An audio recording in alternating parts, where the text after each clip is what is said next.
I'm about to go abroad, but my husband is furious. He can't believe I'm leaving, saying, "How can you call yourself a wife? You're just going on vacation."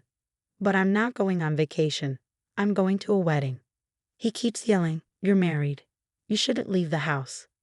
Do you want a divorce?" I couldn't believe how controlling he had become. This wasn't the man I married. Being told I can't even attend my best friend's wedding felt like I was a prisoner in my own home. I couldn't take it anymore. I thought, that's it. I'm done with this. Hi, I'm Emily. I'm 29 years old. I used to work part-time in a clothing store when I was a student. That experience helped me start my own business 2 years ago, an online boutique selling clothes and accessories. Before I launched my shop, I married my boyfriend, Nick. He was the one who helped me get started with my business. At first, things were tough, and I faced a lot of setbacks. But Nick was always there, encouraging me. He would say, "Don't worry, Emily. Things will get better. You'll succeed." I would sometimes doubt myself, thinking, what if this doesn't work? What if I end up being a burden to you? But Nick always reassured me, "I want to support you, Emily. You've always dreamed of having your own shop. Now it's happening, and I'm here to help you." With his support, I decided to keep going. I used social media to market my store, and soon my customer base grew.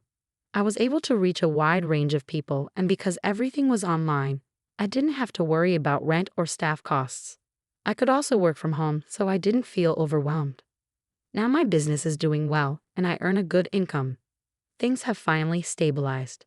Even though my business was doing well, my husband, Nick, seemed to be growing more distant. As my success increased, he started acting colder toward me.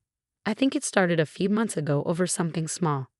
One night, after I finally hit my sales target, I was thrilled and eager to share the good news with Nick when he got home from work.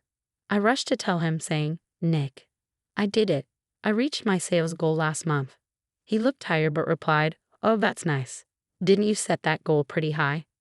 "Yes, but I finally did it," I said, grateful for his support along the way. "Thank you so much for being there for me." "Good for you," he muttered before dropping his bag and heading to take a shower. He skipped dinner and went straight to bed. I was surprised and disappointed. He used to be so supportive, and I thought he'd be happy for me. But I tried to brush it off, thinking he was just tired. As days went by, though, he kept growing colder. At first, I thought it was just a mood, but it started feeling worse, and I couldn't ignore it anymore. Sometimes he'd walk by when I was working on my laptop, sneering as he glanced at my screen. He'd say things like, "Oh, checking your sales again. Are you trying to show off or something?" I'd reply, "What? No, I'm just working. Why are you saying that?" And he'd snap, "What kind of wife spends all her time on her laptop when her husband's home? Quit acting like you're so busy with work. It's annoying." Feeling hurt, I asked him, "Nick, why are you being so cold to me? Did I do something wrong?" He sighed, looking annoyed. "It's exhausting. I come home tired, and I have to deal with someone as emotional as you." Confused, I tried to explain, "I just wanted to share my good news with you. You've always supported me." He cut me off, saying, "I don't care about your sales. Instead of celebrating, maybe you could improve your housekeeping skills." That was too much. I tried to hold back my tears, but one slipped out. He just stood there with a smirk, not apologizing, and I felt a deep emptiness inside.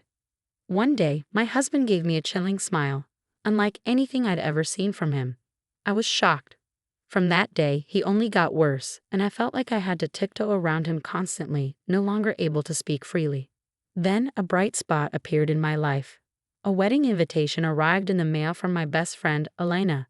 We've been close since middle school, and now she's living abroad with her husband. The invitation was for her wedding ceremony overseas. I was thrilled. It felt like a much-needed escape from my stressful life. Before I could tell my husband, he found the invitation on the table. "What's this?" he asked, his face already sour. "It's a wedding invitation from Elena," I replied. He glared at me. "It's overseas. You're not thinking of going, are you?" "Of course I am," I replied. With a sudden, angry slam of his hand on the table, he growled, "Are you kidding me? I work hard every day while you sit at home on your computer, and now you're planning to skip out on your housework just to go to some wedding." "No, that's not it. I just want to celebrate with my friend." He cut me off. "We're married. You don't just leave the house. You want a divorce. Hearing him casually threaten me with divorce left me frozen. He continued, "Your friend's wedding is just an excuse. Don't pretend you're going to celebrate, it's just an escape." "It's my best friend's wedding," I said, hurt. "I want to be there for her." "You're so full of yourself just because your business is doing well. It's your attitude that annoys me," he shouted, leaning so close our noses nearly touched. I was so afraid that I couldn't even stand, my legs giving way. Seeming amused by my reaction, he sneered, "You should be grateful I even married you. Your business only took off because I supported you. Now just listen to me." Then he grabbed Elena's invitation and threw it in the trash. That was the last straw. My whole body tensed with anger. Not only did he throw away the invitation, but he insulted me deeply. I bit my lip hard to keep my emotions in check. Unforgivable. Who does he think I am? Just because he's my husband doesn't mean he owns me. I'm not his possession, and I refuse to live like this. If my life with him continues like this, maybe I'll be the one to break it all down. I don't care. I'm going to Elena's wedding. I thought to myself.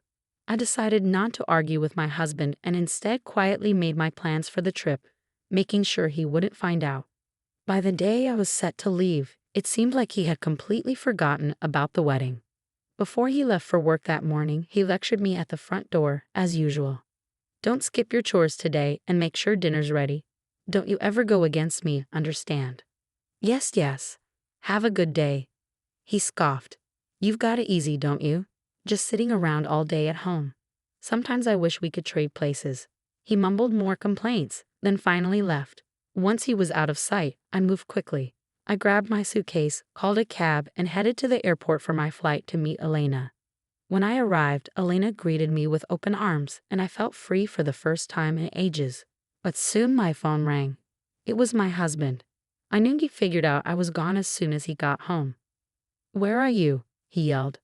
"You're supposed to be home with dinner ready. I'm at Elena's wedding. I told you not to go. You broke your promise." "I never promised I wouldn't go." His voice grew angrier. "You're my wife. I've told you time and again not to leave without permission." I replied, "All you've done is control me with your demands." Furious, he shouted, "That's it. We're getting a divorce. Come home now if you don't want that." Then he hung up on me. But I'd already made up my mind. After the wedding, I spent a day sightseeing before heading back. When I returned home, my husband was nowhere to be found. On a table, he'd left signed divorce papers, and he'd also smashed my work computer. Clearly, this was his way of getting back at me. There was no love left between us, so I signed the papers, packed my things, and left. I took the divorce papers to City Hall to make it official, then headed to my parents' house. When I told them everything, they were shocked and angry. My dad looked ready to punch my husband if he'd been there. Just as I was finally relaxing, my phone rang. It was my husband. Surprised, I answered. "Hello, Emily. So you're back in the country," he said. "What? I got back today, so what?" "Wow, you're acting cold. Did you really think I filed for divorce?" My husband scoffed in a smug tone, even over the phone. "Calm down. I didn't mean it. I just wanted to give you a little scare so you think about your actions." "Think about what?" "You went abroad without my permission and had the time of your life." "Time of my life? I only went to Elena's wedding." "See, that's exactly it," he said, sounding annoyed. "You left me behind, ignored your chores, and just went off on a trip. That's not how a wife should act. You've totally failed as a wife." "Enough already. Just because we're married, you think you can control everything I do." "Emily, don't talk to me like that. Face it, you just can't handle that I'm successful in my career. You hate that I earn more than you. If it bothers you so much, maybe you should earn more yourself instead of resenting me." "Oh, you'll regret saying that. I'll break up with you for real this time." "Go right ahead. In fact, I already filed for divorce. There's no way I'm staying with someone like you.